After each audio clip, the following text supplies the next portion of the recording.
realizamos sonhos e investimentos que transformam vidas. Se você procura o lugar perfeito para chamar de lar ou está buscando oportunidades de investimentos, é com a Imobiliária de Negri que você vai ter a sua realização. Somos especialistas em avaliações, vendas e locações de imóveis rurais e urbanos. Com uma equipe dedicada e experiente, estamos aqui para encontrar a propriedade dos seus sonhos ou ajudá-lo a valorizar seu investimento. Conte conosco para guiar você em cada passo do caminho. De Negri Imobiliária, onde seu futuro começa agora. Visite-nos hoje e descubra o lar dos seus sonhos.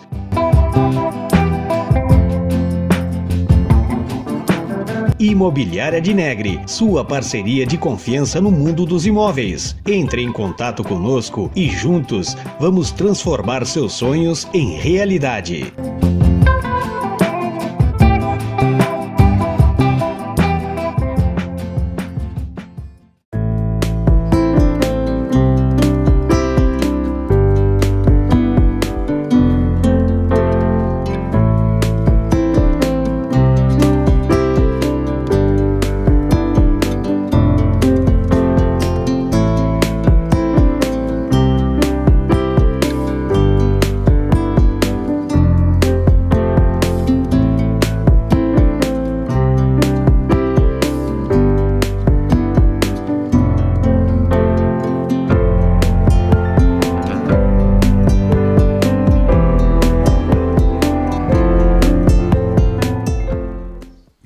Olá pessoal, público da EPTV e também do canal Ultra, bem-vindos ao episódio número 6 do Horizontes Podcast. Hoje estamos recebendo o diretor do campus da FURG em Santa Vitória do Palmar, professor Fernando Comiran. Tudo bem, professor? Olá, saudações a ti, Luciano, a todos aqueles que nos acompanham e nos acompanharão nesse canal. Uma satisfação poder estar aqui, conversar com vocês e trocar uma ideia. A satisfação é nossa, professor. Como sempre, a gente, quem nos acompanha sabe, né?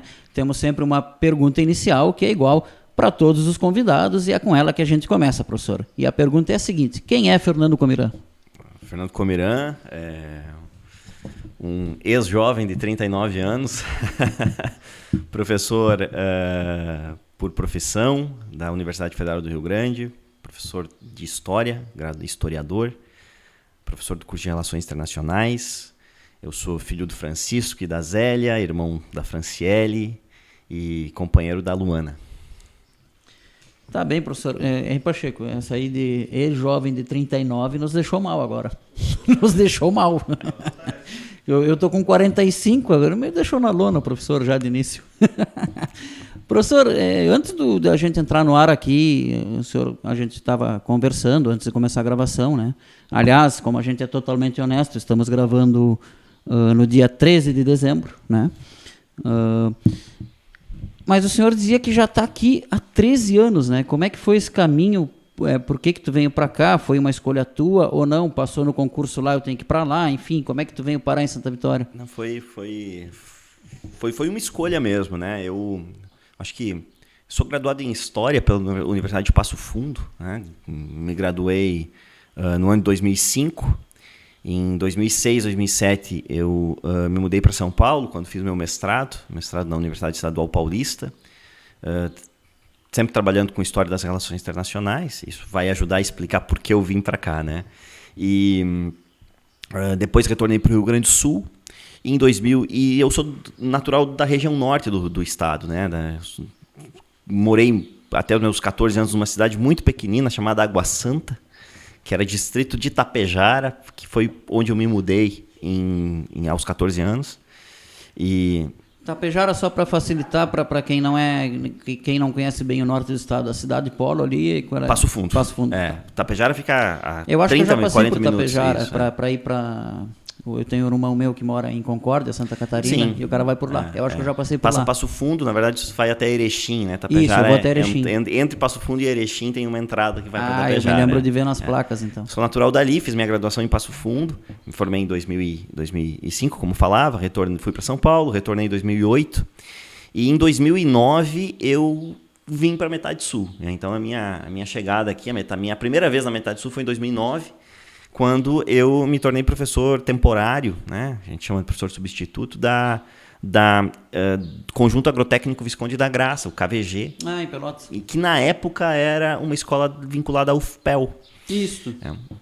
Fui professor substituto lá durante pouco mais de 6 meses.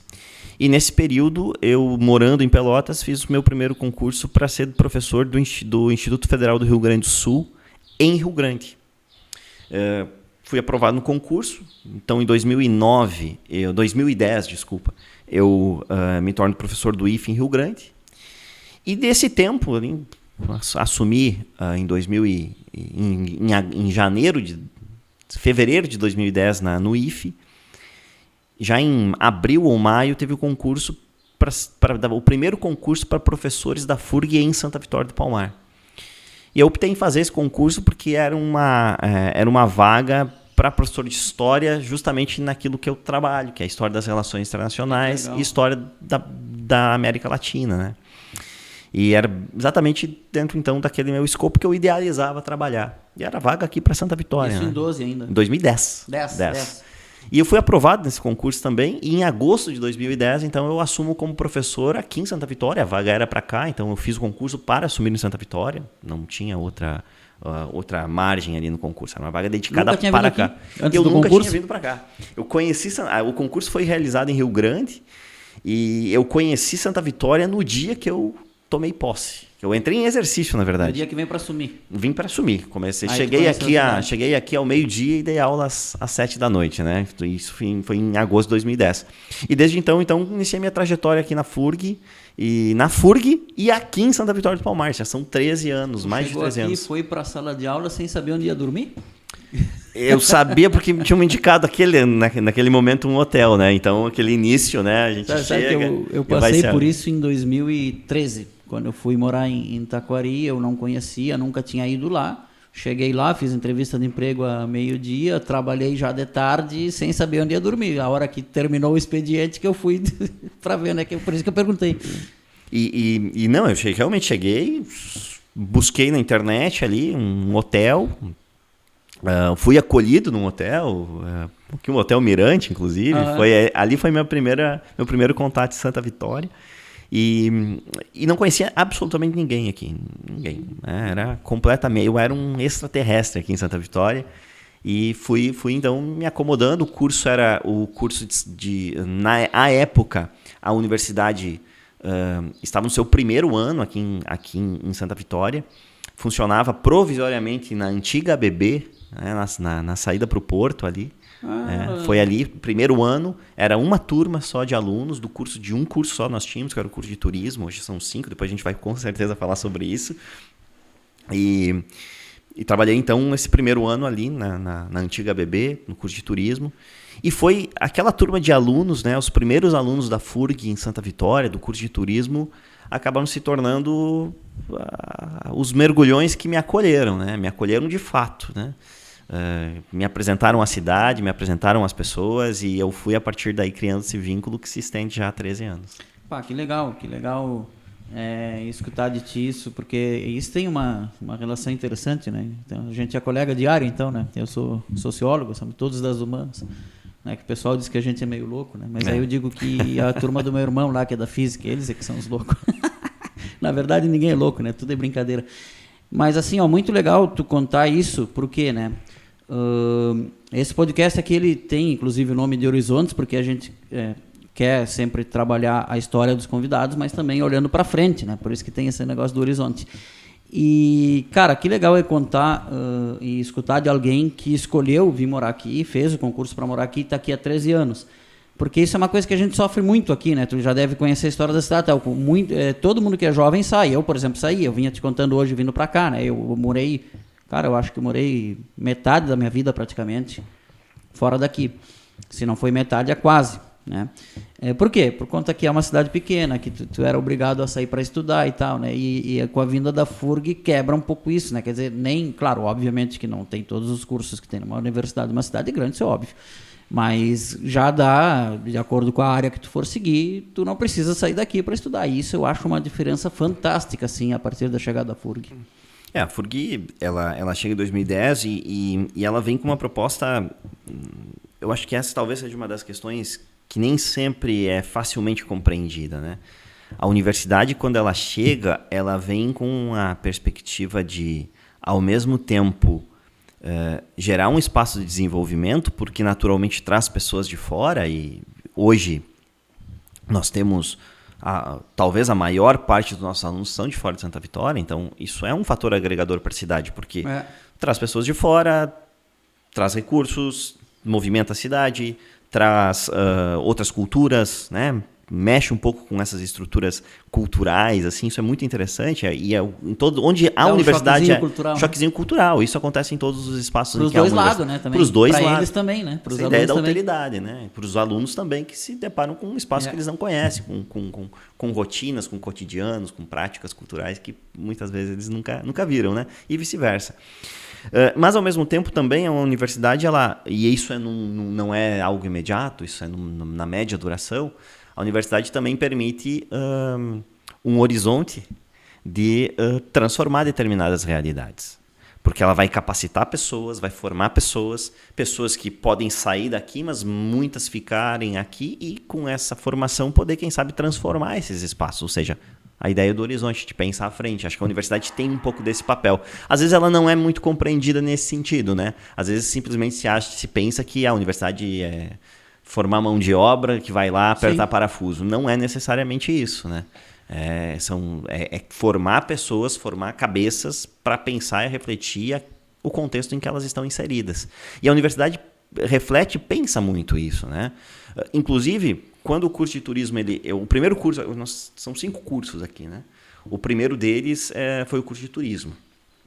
O curso de turismo ele foi concebido justamente compreendendo que essa é uma área que pode estar no horizonte socioeconômico de Santa Vitória. Eu acho que tem que estar, né? Até pela posição geográfica. Exato, ou seja, é uma área em potencial, não desenvolvida, não trabalhada, mas em potencial. E a universidade vem justamente o quê? Formar pessoas para refletirem essa realidade, essa possibilidade do futuro de Santa Vitória, né? Então, a universidade, quando traz o curso de turismo, é justamente para mexer um pouco com essas estruturas. Espera aí, nós temos aqui um campo, uma área que tem um potencial e que, se bem trabalhado, pode gerar frutos. Então, isso é a médio prazo. Isso não vai acontecer da noite para o dia. Até porque a universidade ela não vai transformar a realidade. Ela vai formar pessoas que transformam a realidade. Sim. Se a sociedade de Santa Vitória de falar, não, nós não queremos desenvolver turismo, pode instalar a melhor universidade do mundo aqui. Ela não vai transformar. Porque quem transforma são as pessoas, é a sociedade. A universidade ela contribui de que forma? Formando, capacitando pessoas para essa transformação. Caso a sociedade queira essa transformação. Né? Sim, claro. Professor, 2 pontos. Assim, um ponto é o seguinte, né? Vamos pegar um pouquinho a partezinha ali do choque cultural ali, porque isso é muito bom a gente trabalhar isso, porque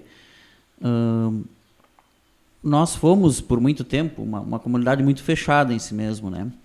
Até por questões geográficas também. Hoje eu falava com um primo meu de Montevidéu, né? E, por exemplo, ele acha muito tempo de ônibus para ir daqui a Montevidéu, né? E eu brincava com ele e dizia, olha, cara, quem nasceu em Santa Vitória, a gente é acostumado desde criança que a viagem mais curta é 3 horas para tu ir a Rio Grande, a Pelotas. Então, para nós, é tranquilo, né?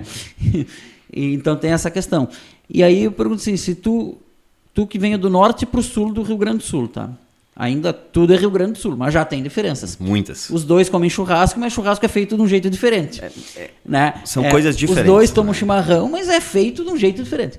Já tem esse choque. Tu é sociólogo, eu sou historiador, então a gente pode tranquilamente falar, né? O gauchismo, essa cultura gaúcha é uma grande invenção, né? Sim, essa coisa unificada, né? Não é igual em tudo. O Rio Grande do Sul são coisas muito distintas, muito diferentes. As paisagens são diferentes, e as paisagens interferem diretamente na nossa forma de ver e se relacionar. Isso. O clima é diferente, a gastronomia é diferente. Como a tua analogia do churrasco é sensacional. Os dois fazem churrasco, é diferente feito, né? Lá aqui. Não me lembro uma vez de onde que era a pessoa que eu falei que na minha terra fazia o boi inteiro, ele duvidou. Ele disse, não, é com espeto. Eu digo, sim, se faz com espeto, mas nas grandes festas, assim, uma grande festança, os caras assam ele inteiro. Ele, não assam nada. Eu me lembro isso aí quando eu estudava no ensino médio. Mas aí eu quero dizer, se pra ti deve ter tido algum choque, né?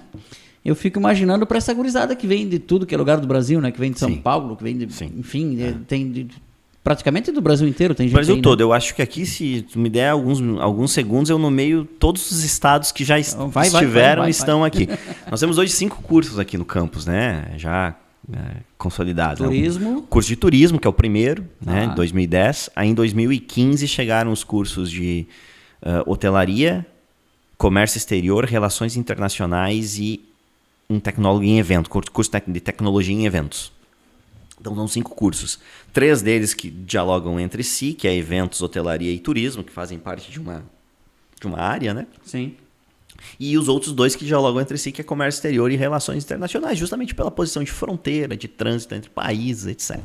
Pois bem, nós temos alunos espalhados nesses cursos. Bem, já temos e já tivemos Santa Catarina, Paraná, São Paulo, Rio de Janeiro, Minas Gerais, Mato Grosso do Sul, Espírito Santo, Rio Grande do Norte, Pernambuco, Pará, Maranhão, vamos lá, Tocantins eu acho que não tivemos ainda.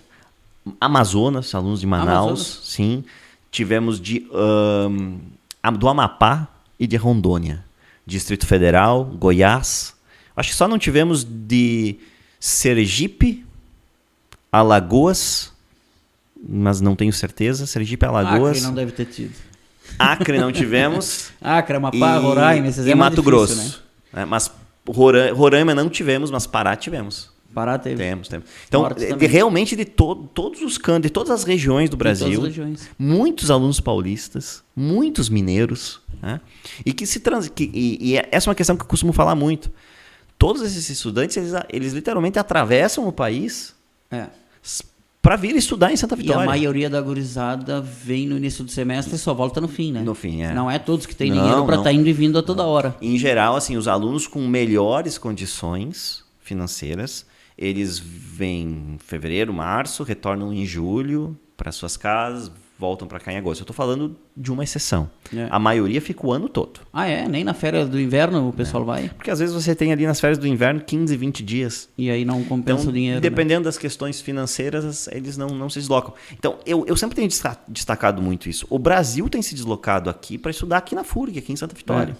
E às vezes eu acho que isso não é tão bem, não se presta tanta atenção nisso e o potencial que isso tem. Até porque, se eu não me engano, se eu estiver falando bobagem, o senhor me corrija, é o único curso em federal de relações internacionais, né? Não, temos mais. São vários. Mas tem um curso que é o único aqui em federal, não tem? Alguém me falou Comércio isso aí. Exterior. Comércio Exterior. Comércio Exterior é o único curso em Universidade Federal. Exato. Quer dizer, já caiu isso também, porque acabou de abrir o curso em Pelotas. Mas é um curso tecnólogo, não aqui é bacharel, lá é tecnólogo, um curso mais reduzido, mais prático, né? Mas são pouquíssimos cursos. Então, realmente, o curso de comércio exterior recebe muita gente fora por causa disso. Professor, já que a gente está nesse assunto aí do intercâmbio entre os lugares, né? E tem também o pessoal do Uruguai que estuda, né? No turismo, né? Não tem mais? Esse projeto, ele, quando o curso abriu aqui em 2010, o curso de turismo, ele reservava 5 vagas, né? Eram 35 vagas, 5 delas eram reservadas para alunos uruguaios. Isso, que faziam um aí processo... chamava turismo binacional, né? Exato. Que era feito um processo à parte. Enquanto todos os alunos entravam pelo Enem, que é o sistema, né? Os alunos uruguaios podiam fazer um ingresso separado, um processo só para eles. Era uma espécie de reserva de vagas para uruguaios. De fato, cotas para uruguaios. Sim. Essa é a palavra, né? Esse processo acho que perdurou por uns 4 ou 5 anos e ele foi descontinuado. A gente teve pouca procura de uruguaios. Essa foi o motivo de descontinuar. Então, hoje não temos mais essas vagas. Até porque o que começou a se perceber? A maior parte dos uruguaios eram doble chapa. Sim, poderia entrar pelo Enem. Então a maioria entrava já pelo Enem. Enfim, fazia o Enem e é um projeto que acabou não... Até por uma dificuldade legal mesmo, né?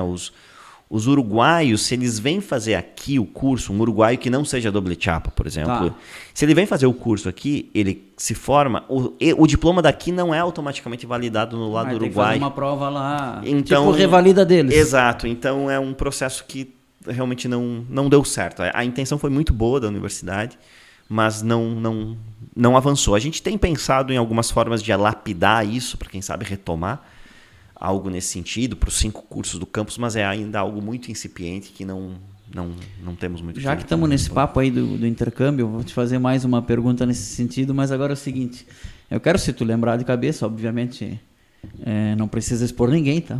Mas alguma situação que esse choque cultural tenha produzido alguma situação engraçada, assim.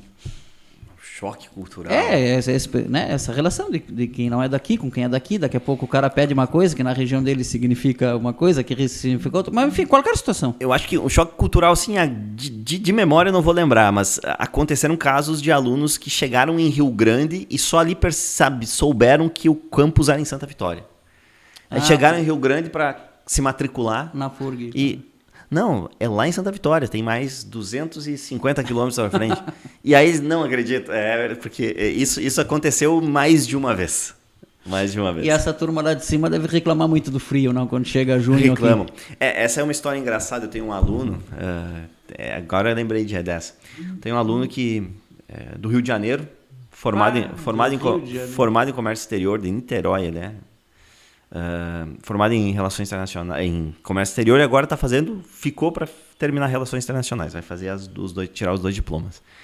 Ele veio para cá, primeiro mês de aula, eu estava na sala, eu era coordenador do curso na época, ele foi lá trocar uma ideia, e era o primeiro inverno dele, ele estava roxo. Em março? Não, isso era já inverno. Era inverno. Ah, tá. Era inverno, já era junho, assim. Ele estava roxo, tremia. E aí ele me falava assim, eu disse, mas fulano, te abriga? Ele, mas eu tô aqui, calça jeans e até comprei esse moletom era o moletom dos cursos, os cursos fazem os moletons, sim. Até comprei esse moletom que pô, é quente, eu nunca tive um moletom desses, meu amigo, com isso aqui tu não sobrevive. Aí eu passei um bom tempo explicando para ele como ele devia se vestir. Aí eu contei de meias de lã, meia térmica, falei até de calça térmica, blusa de lã, fui explicando casacos, dando dicas de onde ele poderia encontrar uma... Porque ele não tinha noção de algumas coisas assim que a gente usa para espantar o frio. Para nós é normal. Para nós é normal. Claro. Ele nunca tinha visto isso, mas super se adaptou à cidade, não é à toa que concluiu a graduação e vai concluir a outra. Os pais dele vieram para a formatura dele, eu acabei conhecendo. E essa é uma história pitoresca. Ele não sabia como se proteger do frio. Realmente, do frio. Sim. Nosso frio de junho. Eu não sabia. É verdade. Eu sofro muito. Eu sou diabético, né? Então eu sinto mais frio ainda. Aí às vezes o Pacheco que brinca comigo, às vezes a gente está fazendo jogo, né, no ginásio, e diz ele, por que estás de jaqueta? Eu digo, porque eu tô com frio. Tu és o comentarista dos jogos? Comento. E quem narra é o Pacheco? Às vezes, sim, o Pacheco é narrador, e tem mais outro narrador, o Felipe, né? E mais 2 comentaristas, né? O Lelê e o Tuxê, né? Então mais três comentaristas, então. Muito bem. E mais um guri que é o mago ali, que bota replay, que faz tudo. A FURG, os alunos da FURG, a Via Atlética, antes da pandemia, a pandemia desmobilizou muita coisa né? Na universidade. Antes da pandemia nós tivemos a Atlética dos alunos, né? Que é como se fosse o clube deles, assim. Eles jogaram a 3ª divisão do futsal aqui. Ah, é? A série bronze e subiram para prata. Mas eu acho, mas aí o problema do time de universidade é que eles se formam e vão embora, né? E aí se a próxima geração vem ruim, não tem como fazer, né? É verdade. Mas eles subiram da bronze para prata. Eu me recordo algo nesse sentido. Né? Que legal, cara. Que legal mesmo. Vamos tocar um pouquinho então na FURG, professor. Eu quero lhe fazer um questionamento aqui que eu, como eu lhe falei no início, eu tive muito tempo fora e tal. Né? Quer dizer, quando eu fui embora, a FURG estava engatinhando ali, né? Eu fui embora em 2013 e aí voltei no final do ano passado. Como é que está, na sua visão, né? A integração da FURG com a cidade em si, mas não na questão só do pessoal daqui estudar na FURG, eu digo no dia a dia da cidade. Uhum. Eu sinto às vezes, eu não sei se isso é por conta da cidade ou por conta da FURG, ou dos dois, sei lá, mas eu sinto um pouco de falta da FURG nas coisas da cidade. Eu acho que essa é uma questão que a gente é bastante questionado, assim, em vários momentos nós somos questionados sobre a inserção da universidade, né? E, ao mesmo tempo, eu também provoco, né, a inserção da cidade na universidade. É uma via de duas mãos. Né? Eu acho que existem valores que precisam ser ponderados. Né? Existe uma série de projetos executados, por exemplo, há mais de 10 anos pela universidade. Poderia aqui citar, não vou poder citar todos, mas, por exemplo, o curso de turismo executa acredito que há mais de 10 anos, um projeto de educação patrimonial com as nossas escolas dentro das escolas, dentro da sala de aula. Então é um projeto de extensão extremamente relevante, né? Implantado já há muitos anos em parceria com a Secretaria Municipal de Educação. Né? Esse é um dos exemplos que a gente poderia dar. Né? O curso de turismo acho que conseguiu consolidar mais alguns projetos nesse sentido. Né? A universidade foi parceira de outras grandes atividades ao longo desse tempo, mas acho que tem uma outra questão que às vezes não é refletida. A universidade, por exemplo, é um espaço de construção de conhecimento. Sim. Eu não tenho esses dados aqui, mas eu tenho certeza que a gente beira a centena de trabalhos acadêmicos, ou passa da centena de trabalhos acadêmicos, pensando Santa Vitória do Palmar. Trabalhos de conclusão de curso. Artigos acadêmicos, trabalho de conclusão de curso, trabalhos de disciplinas, etc. Que estão pensando o quê? O desenvolvimento local através do turismo, dos eventos, né? Questões de fronteira dos cursos de relações internacionais, comércio exterior, ou seja, há uma significativa produção acadêmica sobre Santa Vitória do Palmar. E esse é um dos papéis da universidade. Então, dizer que a universidade se insere pouco na cidade tem um lado que precisa ser ponderado. Ela se insere, mas é que ela se insere de várias formas. Sim. Nós, enquanto universidade, nós necessariamente, eu acho que qual é o principal objetivo da universidade? É formar pessoas. Né? Eu acho que nisso ela se insere muito bem. Acho que só de turismólogos formamos perto de 100 já aqui em Santa Vitória. Né? Não todos daqui, naturalmente, né? Então, eu acho que existem projetos que são implantados. Acredito que outros a gente tem alguma dificuldade de se inserir. Acho que isso não tem problema, a gente faz meia-culpa quando tem que fazer. Né? Acho que não há problema em fazer meia-culpa. Mas eu sempre pergunto, o que exatamente? Sim. E a cidade? A cidade busca a FURG também? Pontualmente. Ela é demandada. Por exemplo, vou dar um exemplo, Vou dar um exemplo concreto de hoje. Tá? Há menos de 15 dias, a FURG sediou talvez um dos principais momentos dos últimos 13 anos, com certeza, para debater política de cuidado animal em Santa Vitória, que é um dos grandes problemas da cidade. Sim. Reconhecido por todos. Aqui não é uma questão de partidarização. É um problema grave da cidade, a questão fitossanitária, enfim, sobretudo a questão de animais abandonados, animais de rua. A FURG sediou isso, sediou o evento, organizou, trazendo atores do Estado, atores do Uruguai e atores da cidade, poder público, enfim, um espaço extremamente amplo. Tá, o que a universidade está produzindo aqui? Claro. Está pensando, está refletindo e está pensando em construção de políticas públicas para Santa Vitória nessa temática. Né?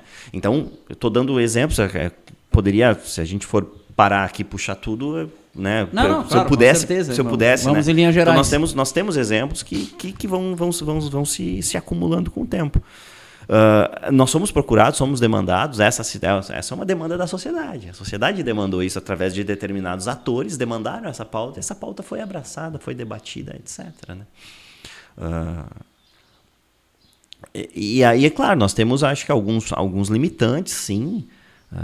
Acho que a universidade passa também. Nós temos que considerar que os últimos 2020 e 2021 nós tivemos uma situação muito atípica por causa da pandemia, as aulas presenciais todas canceladas. Então a FURG, de certa maneira, o campus, ele parou. Fomos todos para trás de uma tela. E ao passo disso, nós estamos agora retomando um ciclo de retomada de investimento na universidade. A universidade pública brasileira foi desmontada nos últimos 4 anos. Isso as pessoas não podem esquecer. Ela foi desmontada. Sim, porque na universidade plantavam... plantavam droga nos campos da universidade. Teve um ministro que falou isso. Então, que barbaridade. Um desinvestimento gigantesco nos últimos 4 anos. E somado à pandemia. Então, a gente pode dizer que de 2018 a 2022, realmente, nós não tivemos mais perna. Nós passamos o ano passado, praticamente nós não conseguimos fazer os nossos alunos levar os nossos alunos a fazer saídas de campo, porque não tinha combustível. Esse é o drama.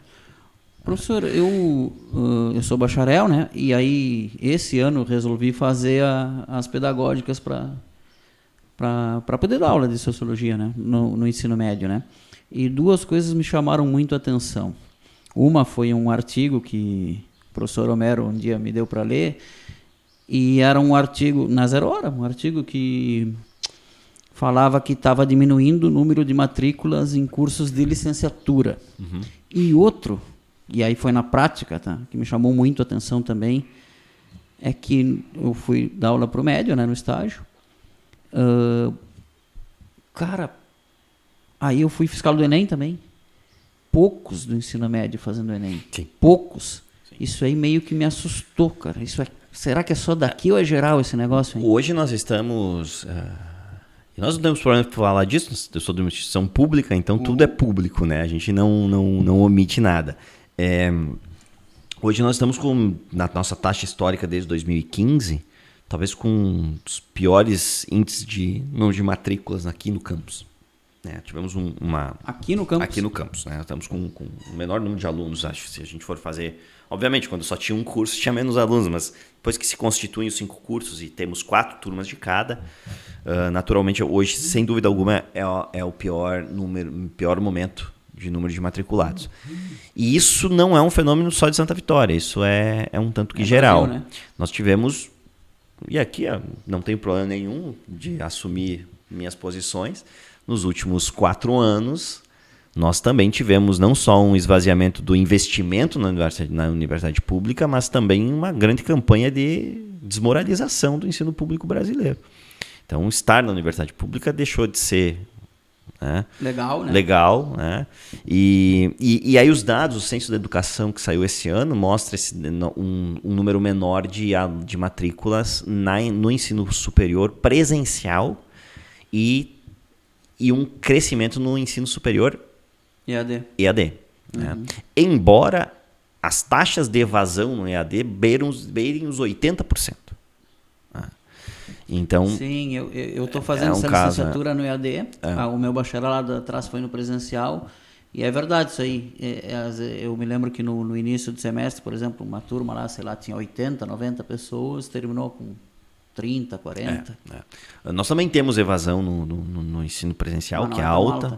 Né? Ela é alta, mas é metade disso. Ela é metade disso. Qual é a tua opinião sobre o EAD? Eu tenho uma posição bastante crítica. Tenho uma posição bastante crítica. Acredito que estratégias ou mecanismos, ter o ensino à distância como um instrumento é extremamente válido, não tem que negar. No entanto, a presencialidade não substitui, porque você... hoje, por exemplo, estava dando aula hoje à tarde, nós ficamos ali, a turma, simplesmente um aluno complementando, se somando ao outro nas discussões sobre determinados temas. O EAD esvazia muito isso, né? Nós tivemos 2 anos de educação, de ensino remoto durante a pandemia. Um nível de... são coisas completamente diferentes. Completamente diferentes. Você... gera um fenômeno... Eu acho que formações mais complementares, mais pontuais, eu acho interessante. Formações complementares, eu também tinha uma posição muito, muito crítica. Mudei um pouco ela, não deixando de ser crítica, mudei um pouco ela a partir da minha própria experiência. Tem uma grande diferença. Né? Você já é formado. E era isso que eu ia dizer. Você já tem uma maturidade. Era isso que eu ia dizer. Eu acho que para quem já é mais tranquilo. Para quem não tem nenhum curso, porque o EAD é o seguinte, cara. Se na universidade presencial já é um pouco assim, né? É tu que te vira, o professor não vai te pegar pelo braço, fulaninho, vem aqui fazer o trabalhinho, senão tu vai rodar, óbvio, né? No EAD é mais ainda. Porque se tu quiser, além do que, a matéria dura um mês, vamos dizer, né? Ali aberta, a disciplina, né? E tu pode fazer a prova a qualquer momento, as provas, né? Claro, tem umas que são presenciais no polo, outras tu faz ali online. Daqui a pouco é o seguinte, se eu quiser, eu me programo, tá? Eu leio tudo que tem para ler, em uma semana eu fiz todas as provas e fico um mês sem fazer nada, entendeu? Pode fazer isso, dá para fazer. Você trouxe um elemento muito interessante, que é talvez uma das críticas maiores que eu tenho à concepção do EAD. Você fala, eu marco a prova a hora que eu quero, eu faço... O EAD é o ápice do neoliberalismo. A ideia da individualidade, do individualismo, de uma formação ensimesmada no próprio indivíduo. Não, e uma coisa isso me parece ser muito preocupante, né? Você não estabelece a formação de turmas, de convivências, de trocas, que é processo fundamental. Em qualquer processo pedagógico isso é fundamental. Até a troca tem nas aulas, né? Mas ela é limitada. E sim, porque, claro, online e tal. Mas a troca, eu não me queixo da troca. A troca eu acho que foi legal. Inclusive, teve muita experiência diferente, porque tinha gente de tudo que é canto do Brasil, né? Mas uma coisa que eu sinto falta, isso sim, o professor que prepara o conteúdo não me dá aula, é um tutor. Sim. Eu nunca falei com o professor. E tem um outro ponto. Eu falo com o tutor. A EAD é a precarização completa das relações de trabalho no ensino. Simplesmente o professor é contratado, grava um material, recebe... Sim, porque o tutor é que dá aula mesmo, né? Exatamente. Então, a precarização do ensino, né? Então, enquanto professor que sou... Eu também tenho que pensar dessa maneira, a precarização. E aí eu fico pensando assim, do ensino. Isso falando de cursos que são extremamente teóricos, como os nossos, eu até consigo conceber, mas nesses cursos que prática, obrigatoriamente tem a prática, por exemplo, eu não consigo conceber o cara fazer veterinária por EAD, entendeu? Fisioterapia, entre outros tem, tantos, né? Tem. Isso eu não consigo mesmo. Então eu tenho essa visão, acho que é embora, como eu falei, é um caminho sem volta. O uso de tecnologias é um caminho sem volta. Como eu falo, eu acho que... E acho que a tecnologia já melhorou bastante do que do início também. Os instrumentos de educação à distância, os de ensino remoto, sejam como a gente queira chamar, tecnologias aí de informação, elas precisam ser incorporadas pela universidade. Eu preciso incorporar nas minhas atividades. Agora, por outro lado, eu tenho que ser sincero para falar isso, eu não sei se eu tinha corrida e eu ia aguentar de novo presencial, entendeu? Mas é como eu falei, eu acho uma formação complementar como a tua, me chama bastante atenção, porque é outro pique. Sim, o curso que eu estou fazendo é para quem já é formado. O EAD cumpriu a educação à distância, acho que cumpre um papel muito interessante, mas estou aqui ponderando apenas, sobretudo para inserir no ensino superior, especialmente quem já está trabalhando, né? Quem tem família, tem uma rotina diferente, né? Sim. Porque realmente no presencial, por exemplo, curso de relações internacionais, vou dar um exemplo do curso de relações internacionais, aqui é aula manhã, tarde e noite. Tem dias que vai ter aula de manhã, outro dia vai ter aula de noite, outro dia vai ter tarde e noite, se vai. Trabalhando não tem como. Já tu vai ter que ir quebrando as tuas disciplinas. E os demais cursos é aula noturno, segunda a sexta. Os outros 4 cursos. Então, eu entendo isso, né? Então, a EAD ela se populariza também, porque facilita demais. Lugares que vai chegar, nunca vai chegar. Exatamente. Então, cumpre um papel, não desconsidero, mas eu tenho posições um pouco críticas. Pondero. É bom ser crítico. Exatamente. É bom ser crítico. Professor, só deixa eu ver aqui o nosso tempo. Tá tranquilo, né, Pacheco? Professor, deixa eu te sugar um pouquinho, já que tu é professor de Relações Internacionais. Vamos falar um pouquinho, sair um pouco da FURG, sair um pouco da tua vida, falar um pouquinho desse nosso mundo louco aí, né, cara? Que, aliás, quando a gente olha a história, a gente conclui que de louco não tem nada, né? Louco foi passar tanto tempo sem ter um problema grave, né? E agora vem vários. Só que aí teve a pandemia e tal. E durante a pandemia era todo aquele discurso, né? Não sei se foi só para nós ou no mundo inteiro, mas era aquele discurso, né? Não, agora com essa pandemia o ser humano vai ter que se reinventar, o ser humano vai ter que mudar o modo de viver, o ser humano vai ter que enxergar as coisas de outro jeito e passar a dar importância para outras coisas. A pandemia terminou começando uma guerra. Já tem mais uma, grande, né? Porque tem as guerras pequenas que a gente nem fica sabendo que tem o tempo inteiro. E... estamos conseguindo aí, de repente, uma coisa que não tinha, que é guerra na América do Sul, né? Que não tem, acho que desde a Guerra do Paraguai, eu acho. Se não me falha a memória, é por aí. Alguns conflitos pontuais já tiveram, mas não. Professor... teve a Guerra das Malvinas, essa é a última. Das Malvinas, é verdade, das Malvinas, é verdade. É que a das Malvinas a gente meio esquece porque foi lá na ilha, mas é verdade, é 82, né? 85, se não me falha a memória. 84. 85, porque eu sempre faço a relação, a Argentina ganha a Copa em 86 e a grande resposta é verdade, o gol de mão do Maradona, Dieguito. 85. Mas, enfim, o poder no mundo está mudando de mão mesmo? Será que é isso? Vai ser um mundo bipolar a partir de agora? Bipolar não, acho que é o fim. Aliás, multipolar. Multipolar, né? Eu acredito que essas mudanças, né, quando tu falas, né, usa essa expressão, né, está ocorrendo uma mudança de poder no mundo, acho que eu sempre faço a melhor alegoria é as placas tectônicas estão se movimentando. Né? Elas se movimentam lentamente, né? Lentamente.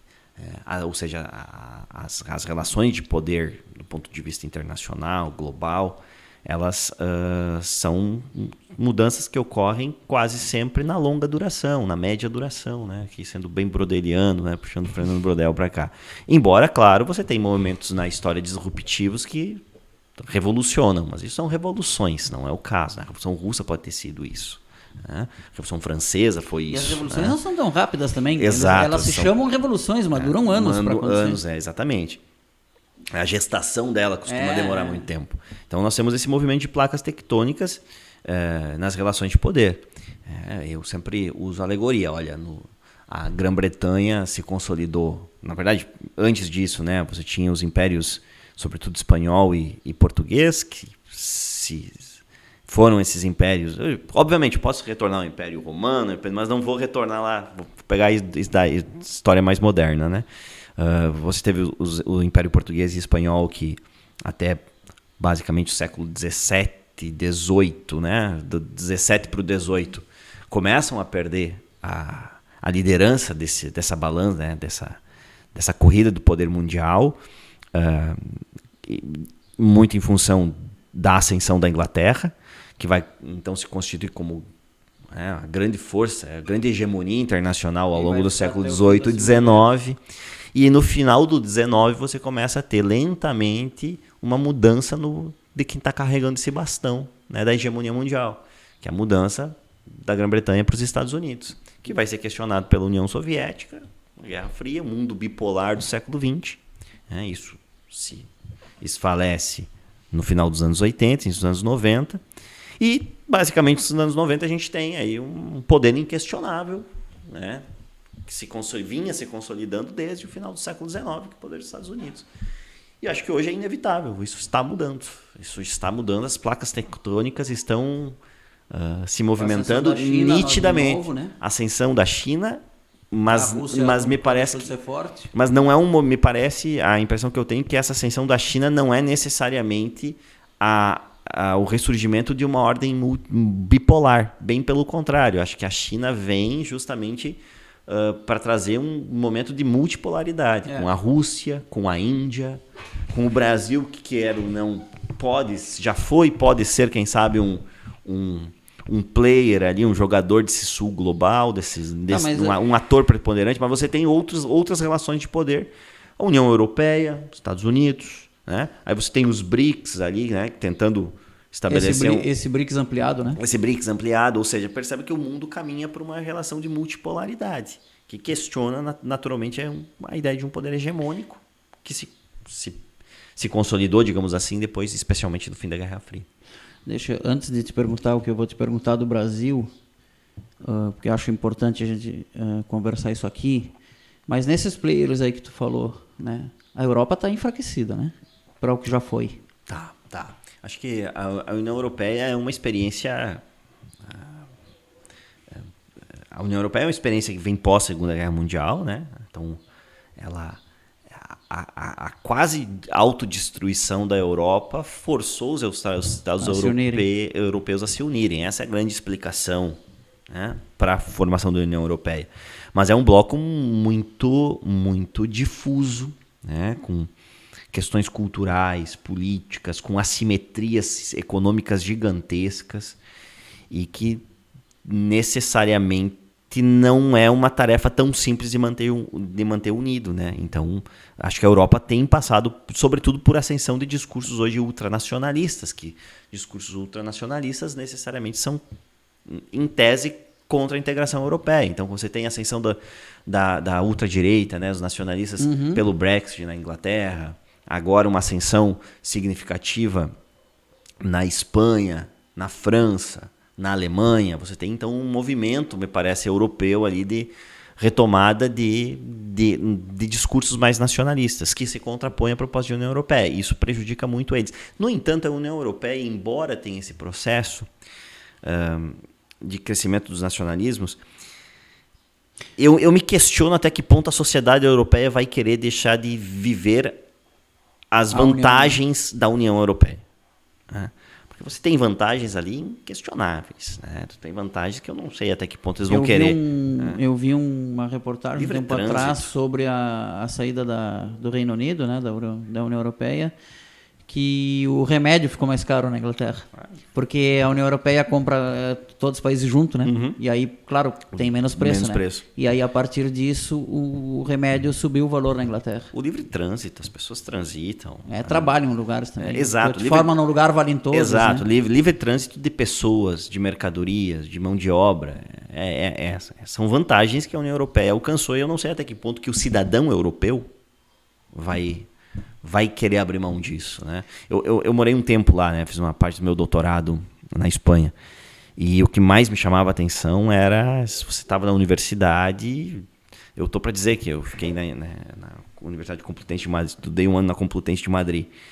E eu acho que o que eu menos interagi lá foi com um estudante espanhol. De toda a Europa. De toda a Europa. E eles estão ali, né, transitando. E fácil tu ir de um país para outro. É fácil e a integração entre as universidades, isso é natural. Então, eles têm um grande programa, o Erasmus, que é um grande programa de intercâmbio acadêmico, e basicamente todo estudante europeu vai passar um tempo em outro país da Europa. É algo meio que aqui é uma dificuldade para o cara conseguir fazer um sanduíche, uma coisa assim. Não é todo mundo que consegue. Não é raro. Todos que querem que conseguem. Exatamente. É muito, muito diferente isso. Então, isso são vantagens da União Europeia. Então, há uma integração cultural, científica, né? Integração de pessoas na Europa que eu ouso dizer que o bloco pode tropeçar, pode passar por dificuldades, pode ameaçar cair, mas eu acho que não se desfaz completamente. Acabou a União Europeia, eu não acredito. Professor, deixa eu lhe perguntar agora do nosso país, do Brasil, nesse jogo todo. O senhor falou bem aí que o Brasil é um player nesse jogo e é um país respeitado e tudo, né? Mas eu quero te fazer uma pergunta bem específica. Agora com essa crise da Venezuela e Guiana e tal, eu acho que não vai ter guerra, enfim, eu acho que não vai ter, não vai chegar. Eu acho que vão conseguir negociar lá. Mas eu quero te fazer uma pergunta bem específica, assim, uma pergunta, eu sou totalmente leigo nisso aí, ou quase totalmente leigo nisso aí, tá? Mas é uma coisa assim. Vamos lá, tem Essas perguntas não são ensaiadas, viu? Então daqui a pouco eu não sei responder, então fico até com medo. Não são. Não, é o seguinte, aí tá lá, o Maduro, isso é leitura minha, né? Eu acho que ele está mais preocupado com a eleição dele. Totalmente. Né? E aí, então eu quero a Guiana e tal.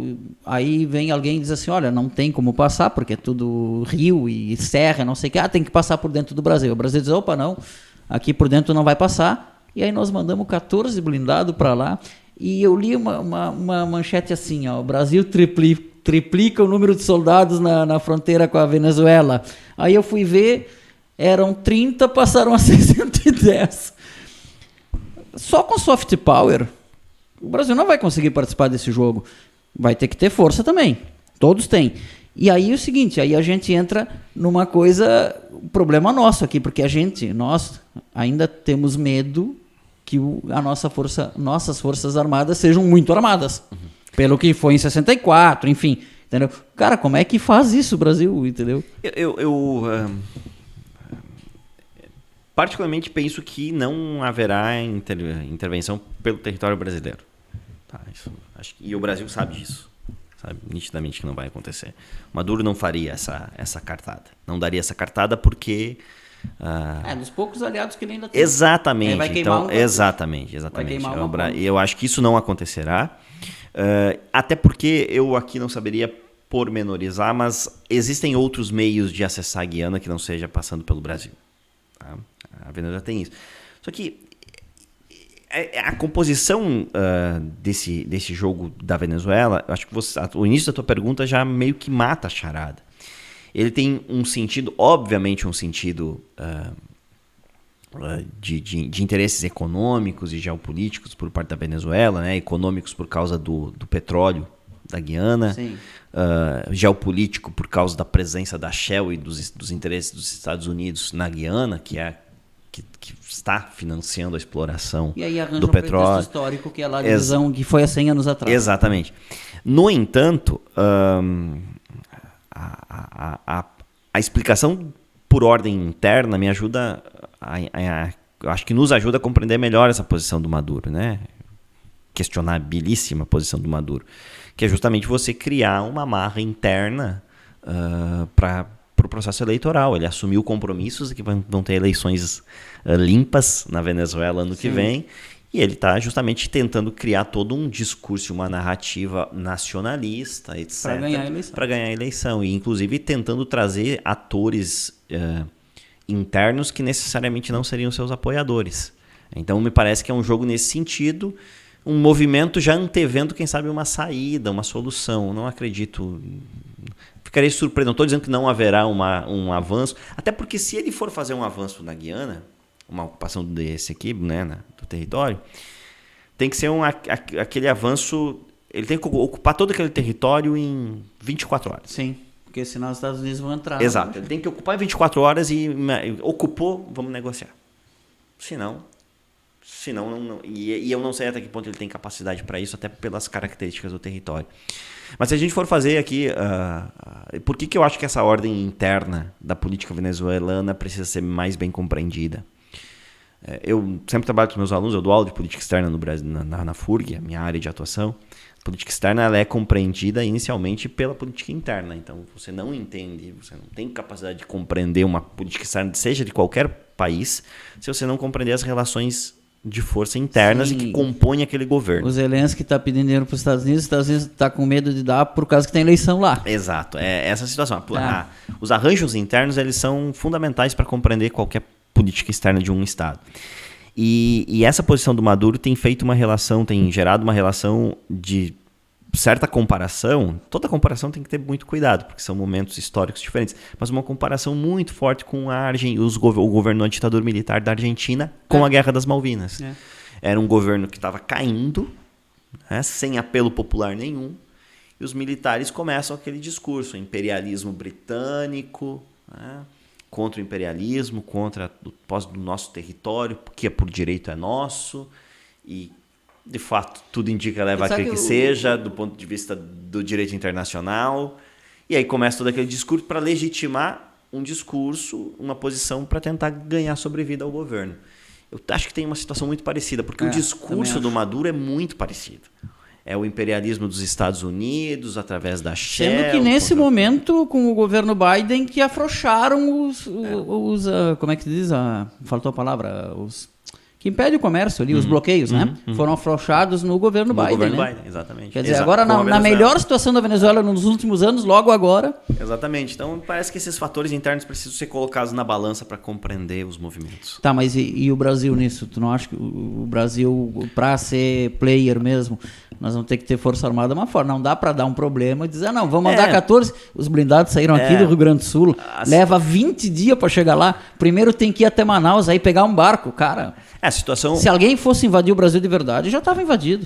Não, sim, a situação... É que tá, você não... E por que não mandaram o porta-aviões para lá, então? O Brasil não tem... Como o Brasil não tem os seus em tese, todos os seus problemas de fronteira, não é um país ameaçado... Não, e a nossa última guerra foi a do Paraguai. Exato. Um país ameaçado, o investimento militar ele tem uma outra característica, né? Ele está voltado muito mais para a proteção... questões de narcotráfico, questões de segurança. E está muito mais no centro do país do que nas fronteiras. Então essa é uma situação nova. Acho que foi até... Todo mundo foi pego com as calças na mão nessa situação. Ninguém esperava, eu acho, esse movimento do Maduro. Tá, mas foi só eu ou tu também achou ridículo ver a foto do Jeep indo para... Bem, eu não... se eu falar aqui o que eu vou assumir uma posição que talvez não seja mais simpática, mas eu acho engraçado, não acho? Acho engraçado. Não dá. Eu tenho minhas ressalvas com o exército brasileiro. E quando tem essas disputas assim territoriais, aí tem uma coisa, é a última pergunta desse tema que eu vou te fazer, tem algumas coisas assim que, por um lado a gente entende que aquele país que perdeu um pedaço seu, ele está fraturado, sei lá, para toda a história, fica naquilo, né? Por exemplo, a Bolívia que tinha saído para o mar e perdeu para o Chile numa guerra, né? Aliás, pouca gente sabe isso, né? Mas os outros dias eu vi uns analistas internacionais falar, também tem outro lado para falar, né? Se todo mundo que perdeu um pedaço há 100 anos atrás vai reclamar e vai querer pegar o pedaço do outro, quer dizer, daqui a pouco o Uruguai volta a ser do Brasil, então, se for isso. Exatamente. Inclusive tem uma coisa interessante, o único ponto de fronteira do Brasil não está em litígio, mas não é definido, é uma fronteira com o Uruguai. Na região ali de Rivera. Um pequeno território ali, uma pequena fronteira que, se vocês entrarem no Google Maps, ali pertinho de... Como é o nome da localidade? Tem um tracejadinho, junto com a fronteira Brasil-Uruguai, tem um tracejo risquinho. Eu acho que é uma ilha no meio de um rio que não é de ninguém, é isso? Não. É um território mesmo. Tem um desajuste desde o final do século XIX, se a linha passa aqui ou passa ali. Nesse território especificamente não tem nada, não tem nenhuma cidade, é um campo. É uma cidade bem pequena. É o único litígio. Não é nem litígio, é o único ponto pendente na demarcação da fronteira brasileira. Como aqui onde a gente está, não era de ninguém, né? Na época dos espanhóis, dos portugueses, eram os campos neutrais, né? E os moles da barra foram feitos para a fronteira ficar fixa. Fixa, né? Exatamente, para resolver um impasse aí de segurança. Agora, só uma coisa que eu me lembrei, a gente quase teve uma guerra igual das Malvinas, né? Na época do Jânio, ele queria invadir uma das Guianas, acho que a francesa. Pode ter sido, tem um ele impasse chegou a dar ordem, só que aí no último momento desistiram da operação. Porque a Guiana Francesa foi ocupada por Portugal em 1808, 1809, quando a família real portuguesa vem para o Brasil fugindo de Napoleão. Uma das respostas é ocupar o território francês no norte da América do Sul, né, que é a Guiana Francesa. Mas depois é devolvido, mas tem todo um impasse de vai e vem daquele território. Na verdade, às vezes é onde é a fronteira, agora, se é aqui ou lá. Agora sabe? Tu imagina o que o Brasil quase se meteu, né? E o presidente da França era o De Gaulle, né? Exatamente, só ele. Pós-Segunda Guerra. Pós-Segunda Guerra. Bom, esse papo, cara, se seguir nele aqui, eu fico acho que 3 dias falando contigo, porque eu adoro. Mas vamos para as perguntas finais, então. Né? Que são 3 perguntas que eu faço igual para todo mundo. Tá? E a primeira delas é: qual o horizonte para a tua área? Para minha área profissional, pessoal? É. Meu horizonte é seguir fazendo o que eu mais amo, que é entrar em sala de aula. Não, no caso, não teu horizonte pessoal. Pessoal, da minha área. Teu horizonte para a área. Né? Para a área de história. Eu sou historiador das relações internacionais. Eu acho que o meu horizonte é continuar formando pessoas refletindo de forma crítica o mundo na nossa volta. E agora pode ser dentro da tua área ou fora, ou da maneira que tu quiser. Qual o horizonte que tu vê para Santa Vitória do Palmar? O horizonte para Santa Vitória do Palmar é um horizonte que demanda mexer com as estruturas. Mais especificamente?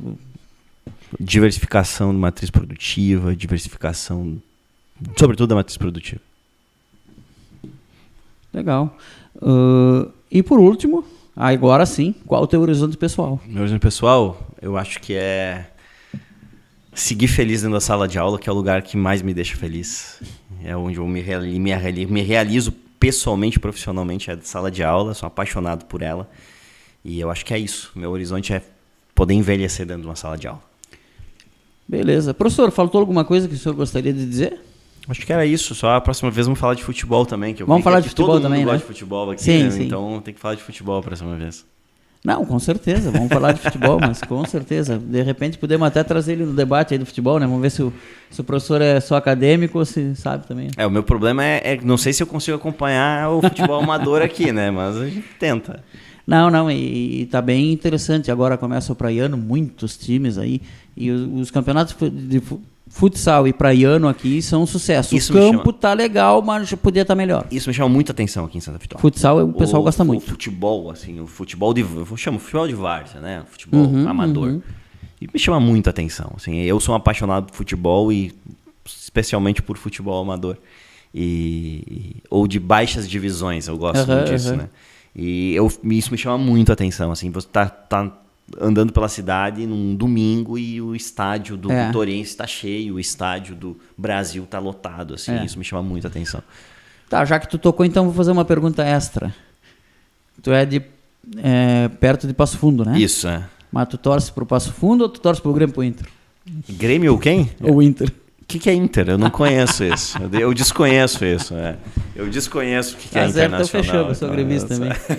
Sabe que uma peculiaridade? Tem 3 conselheiros do Inter aqui em Santa Vitória. Conselheiros, né? 3 conselheiros. Tinha 2, na última eleição se elegeu mais um. Tem 3 conselheiros do Colorado aqui. Prefiro não comentar. Tá certo então, professor. Muito obrigado. Que é isso, eu agradeço, fiquei muito feliz, lisonjeado e surpreso com o convite, espero que a gente possa conversar cada vez mais e sempre me coloco à disposição. Hein? Fiquem... Sucesso nessa empreitada que é muito bonita. Beleza, pessoal, você que chegou até aqui, não se esqueça de se inscrever, curtir, compartilhar, ativar o sino das notificações, tanto do canal Ultra como da EPTV. Até mais e até a próxima.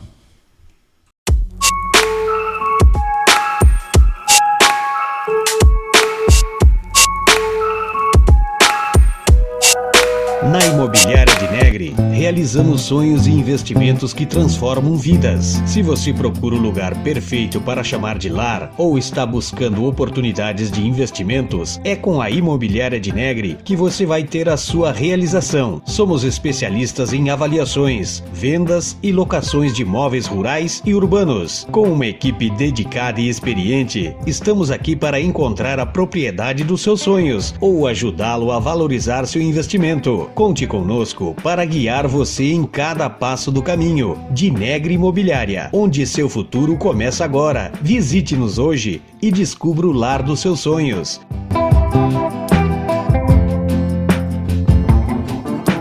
Imobiliária de Negri, sua parceria de confiança no mundo dos imóveis. Entre em contato conosco e juntos vamos transformar seus sonhos em realidade.